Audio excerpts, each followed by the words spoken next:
I am in the MMA Disputed Interview Lounge with a UFC Hall of Famer, Matt Hughes. How you doing, Matt? Doing good. How are you doing? I'm doing great. So, at UFC 117, you did take on Ricardo Almeida, and you caught him with a quick left. Can you walk me through that fight, and more so the ending of it?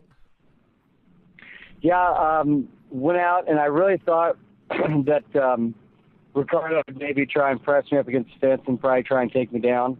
He did a good job standing on his feet, throwing punches, kicks, kind of trying to mix it up. But he's, like I said, he was doing good on his feet. But my cornermen were me to throw the hook, so I did. I threw the hook. It connected. I actually didn't know it hurt him like it did until I saw him. Mm-hmm. So I kind of just pounced on him, and I thought that front headlock of mine would come into play with him doing the shooting. So it was one of those moves to where I'd been working on for the fight. So as soon as I got in that front headlock situation, I cinched in the chokehold. In regards to that front headlock, did you think he was going to tap out, or did you think he was going to sleep? And how tight did you have the front headlock, and did you have it fully to the bicep? I had my hands clasped, and I knew I had him because I've been in that situation so many times. So I mean, I knew I had him, and I was just waiting for him to tap, and then I felt I could hear him kind of gurgling. So I knew I had it tight, and then when he didn't tap, he fell limp, and that's when I actually, right before the ref stopped it, I started yelling at him, "He's out, he's out," and the match was over then. Now, with that win, it gives you 3 straight victories in the octagon. And what are your thoughts of going for the title again? Well, that's up to the UFC. I think everybody knows that I'm going to take some time off here in the fall.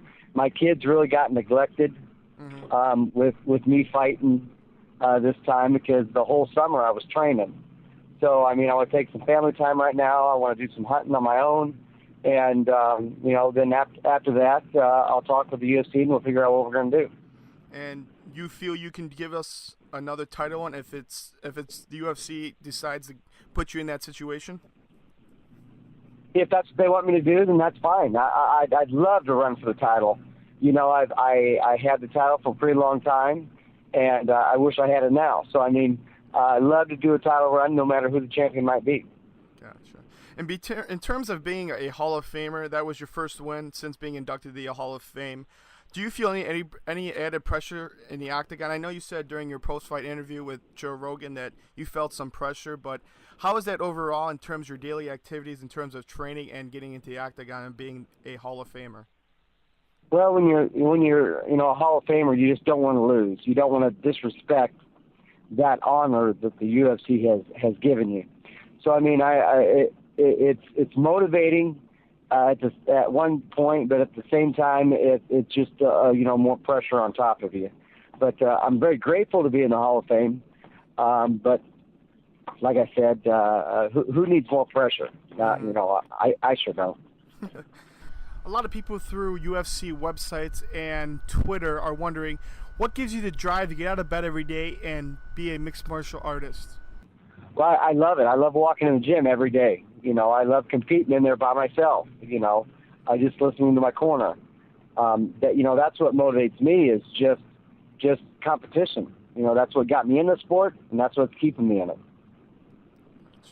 In terms of your first fight was at UFC 22, and from that point on to the present day, what have you seen the changes? I know you've been through mostly everything in terms of the UFC, changing from going to not even being known into being mainstream media to everybody and people really taking it in. What have you seen change for the better that UFC is now more well known across the world?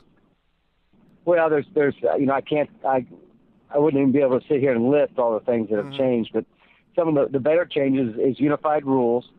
The UFC, the new UFC has ran towards the commissioners, tried to work with all the commissions, throughout the country, and come with unified rules. Where the old UFC, they ran away from the commissions and tried to get away from them. The UFC has put branches up in other countries, trying to get it unified all throughout the world. I mean, Zuffa, Mm-hmm. who owns the UFC, for people who might not know, Zuffa has done everything in their ability to make this sport bigger, better, and more well known, and actually more safer as well. You know, they've got rid of some rules that weren't safety, didn't have safety in mind. So, I mean, they've done a great job, and to be honest, I don't know how anybody could have done a better job than they have done. Gotcha. In terms of your own gym, you run Team Hughes out of Granite City, Illinois. What is your main focus at the gym, and who else works with you at the Team Hughes gym? Well, we've got I got, of course, a general manager, 2 striking coaches, a guy by the name of Mark Fiore is a wrestling coach there. Robbie Lawler's a big help around the gym. Got a jiu-jitsu coach, Kyle Watson, there. So, I mean, there's a lot of people there that help run the gym. And my main goal is there for me to get in shape, number one, and number two, I work with the fighters to get them prepared in the octagon, whether they might be an amateur or somebody like Brian Foster, who's in the UFC. Gotcha. And a lot of people are asking, are you ever going to make the jump to Twitter? I know a lot of UFC fighters are on Twitter. Do you ever see yourself jumping onto Twitter anytime soon? You know what? I probably should, but I'm kind of an old school guy. You know, I was one of the last ones to get actually a cell phone and this and that. So I'll probably again be the last guy to get on Twitter. Matt, I got one last question for you. You are a well-known fighter in the UFC. With all you have done so far, who has helped you achieve these goals and any future goals that you have in mind? Well, you know, Dana White has always helped me. He's tried to help me make good business decisions. Lorenzo Fertitta has always been there when I've had a question. He would always answer anything that I might have had. And, you know, the whole staff, it's amazing how many people work for the UFC and just get things done. And when you've got a question or you've got a concern, there's so many people you can talk to, and they'll set you straight on what's going on. Man, I appreciate you taking time on your busy schedule to come aboard the MMA Disputed Interview Lounge and talk about your big win against Ricardo Almeida, as well as your career up to this present day and hopefully a long one into the future. Anytime, and you get something, you need something else, just shoot me another email. That was Matt Hughes in MMA Disputed Interview Lounge. Stay tuned to MMA Disputed for more fighters, MMA rumors, and more here at ChicagoNow.com.